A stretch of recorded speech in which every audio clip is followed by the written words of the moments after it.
Oh, we're mashed in, boys. We're mashed in. I am so not ready for this brew day, it's unreal. I think this is one of the most hectic starts to a brew day. Not for getting stuff ready, but just that I like to get it cleaned up in here.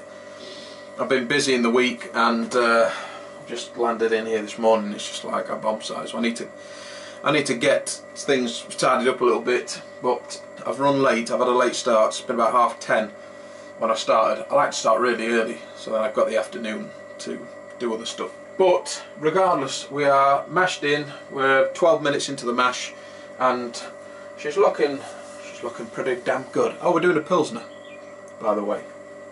We're doing a Pilsner. Right, I'm going to just knock off the HLT. I've still not got that bloody recirculation tube. I need to get the hose, so it's a balancing act now. I can't recirculate the HLT because I'm using one of them hoses to recirculate the mash. But anyway, we'll get there. Want to have a gander, Zada? Eh? Want to have a ganders? Oh baby, Pilsner. Bohemian Pilsner malt is what I went for the base. In the last video I put out saying if you've got any recipes, chuck them down below and I'll take a few bits and bobs off of them, put them into a recipe. By the time I released the video, so you could watch it and leave comments, it was knocking on for me having to order grains anyway. So before I start getting comments, I had to make an order from Brew UK, otherwise we wouldn't be doing this today. And I don't believe I've brewed up a Pilsner before, so running out of time and not being able to sort of research the style and what and not, I went ahead and searched for a recipe. This recipe was the first one I found on Beersmith, all grain recipe, 5 gallon, and it just said Bohemian Pilsner. So I was like, right, let's have a look at that.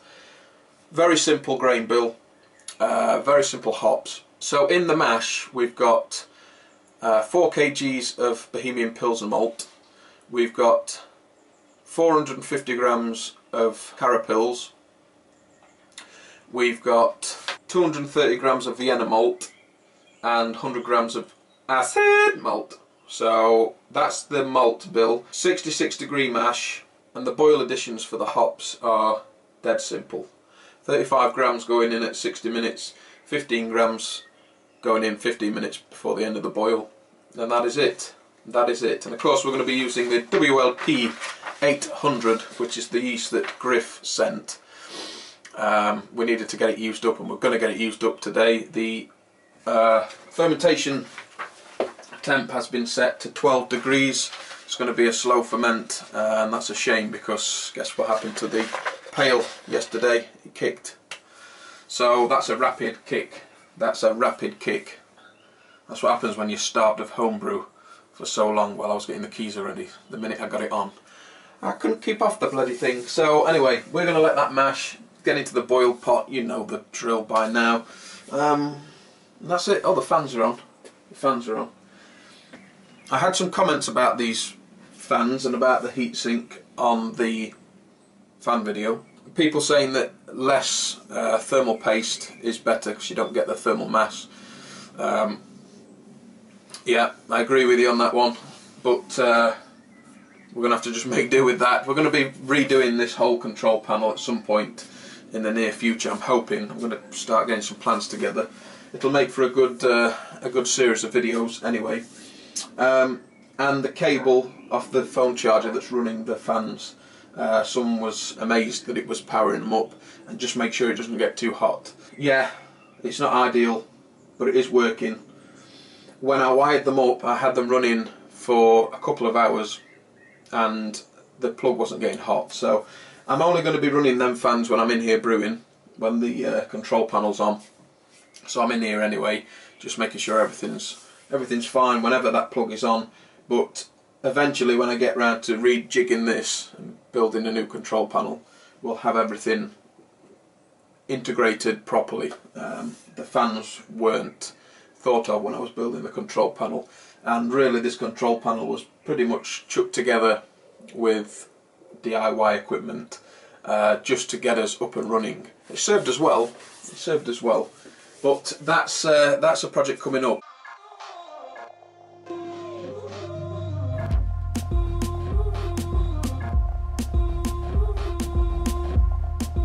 We're about halfway through the mash. Give her a stir up. It's quite a thick mash, this one, because I'm not recirculating the HLT. The temperatures in there could be hit and miss without there being a recirc. So what I'm doing is I'm just occasionally stirring the mash through, just making sure that that we can control the temps sort of manually by making sure we haven't got any hot spots in there or anything, keeping it all moved around so we can get a better reading on the mash, and then we can just turn off the pump if she's getting too warm. I desperately need to get a recirc tube. I just need to order a meter of silicone hose.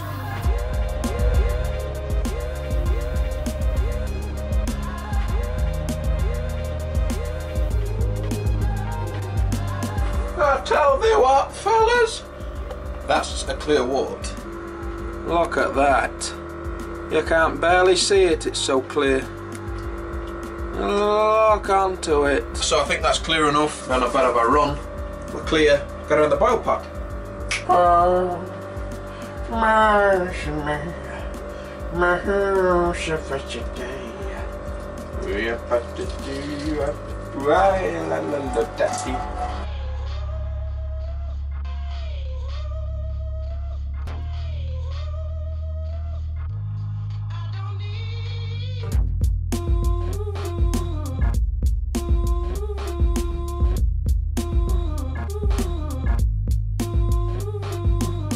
Right, we're in the boil pot. Went in alright, no problems, thank the Lord above. So I'm just going to take a reading now of this Pilsner to be. If I ain't mistaken, it's 1040 we need. Estimated pre-boil gravity 1040. Propaganders. Son of a snap, what's going on? I forgot to stir it, haven't I? Forgot to stir it. 10:35.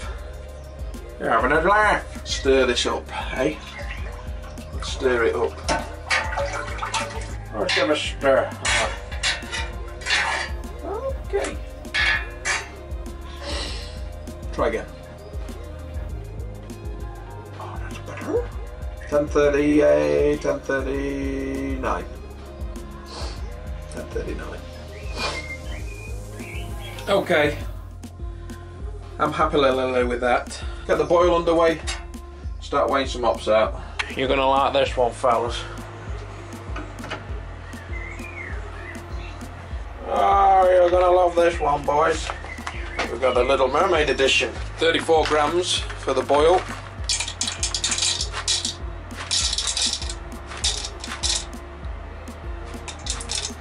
34 grams, that's the boil. Going down the old, still on the mermaid route. Oh yeah. Oh dear.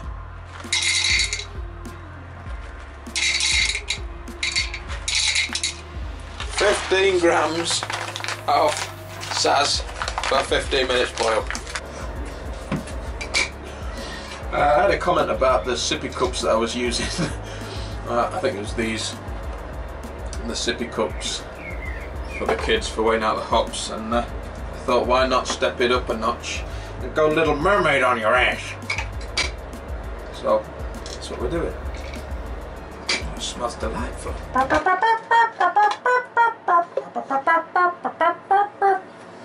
We have hit a boil, and I thought it was going to give me some jip when it was getting up to boiling. It was, my God, it looked like a big pint, a big frothy head on it. I thought this is going to give me some jip. But we started boiling, and so far it could all change. But so far she's looking to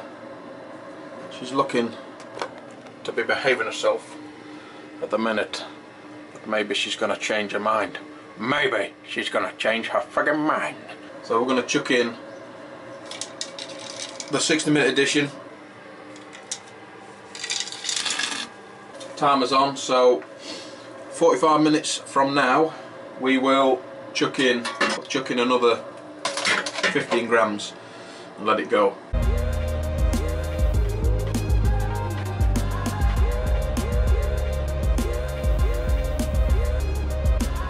Right, we are 15 minutes towards the end of the boil. I haven't burnt myself yet, which may change. I'm going to use the old, what's it bloody called? Not Sebastian, is it? That was, never mind. 15 grams of sauce. Last 15 minutes, then we're going to chill her down, get her into the fermenter, start getting ready because we've got a barbecue while the sun's out.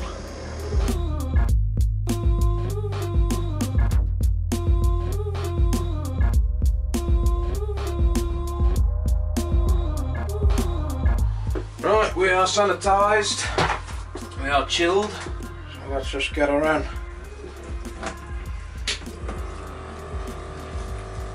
Look at that.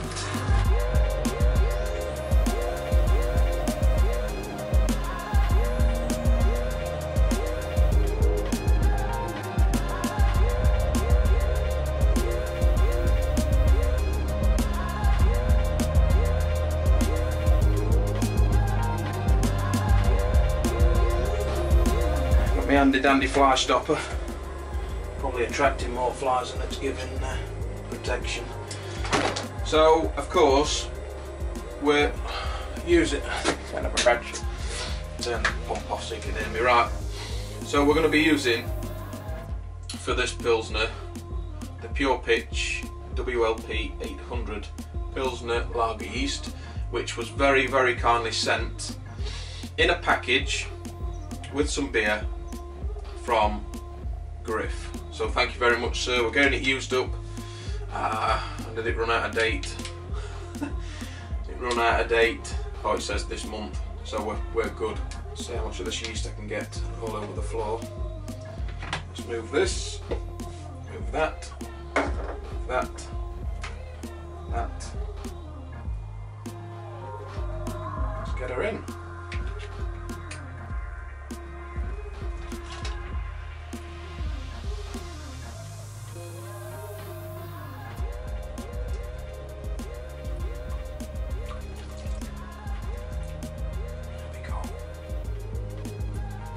Excellent. Lid on.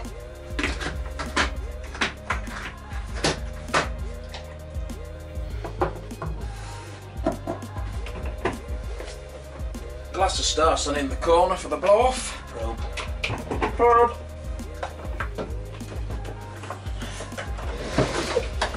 Into those.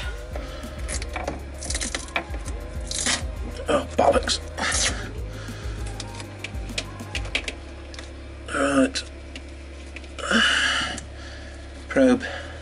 Probe. Okay. Loaf tube is in. Yeah. That's it, boys. That's it, she's home. Well, that's it, boys. Another friggin' brew day down.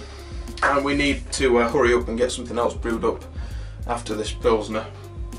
I'm thinking of trying out Harry's Summer Pale recipe that he brewed up not too long ago on the vlog. But that's it for today. A Pilsner down. I do believe it's the first Pilsner I've brewed. I think I've done Vienna Lager. I could be wrong, but I don't think I've done a Pilsner before. I'll end on this. I am going to be, I think, moving away from using the refractometer. I want to go back to using the hydrometer, but I want a good one, a decent one. I don't want a stupid expensive one, but I want one better than what you get in the homebrew shop. So if anyone's got a link, or anyone knows where I can pick one up, a brand name or anything like that, something that's half decent and reliable for a hydrometer, then let me know in the comments. And I also want a glass, you know, a hydrometer tube to test it in. So let me know, because I think I'm going to switch back to that. I think it's easy, I don't have to convert it, that's in bricks. and you have to allow for alcohol with that and do calculations. I just want to know instantly. But that's it, fellas. That's it. The brew day went well. The fan worked a treat, never missed a beat. These fans worked impeccably well.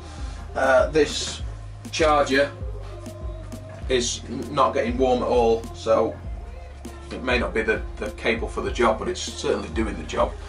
And that's it. I'm going to tidy up and get ready for this friggin' barbecue because the sun is out and I've been in the shed all day. And that's it, guys. So as always, don't forget to thumbs ready to draw a row. Don't forget to hit the like and hit subscribe, click it, and you know what's coming up next. Share the video, get it out for all to see. Until next time, I'm out of here.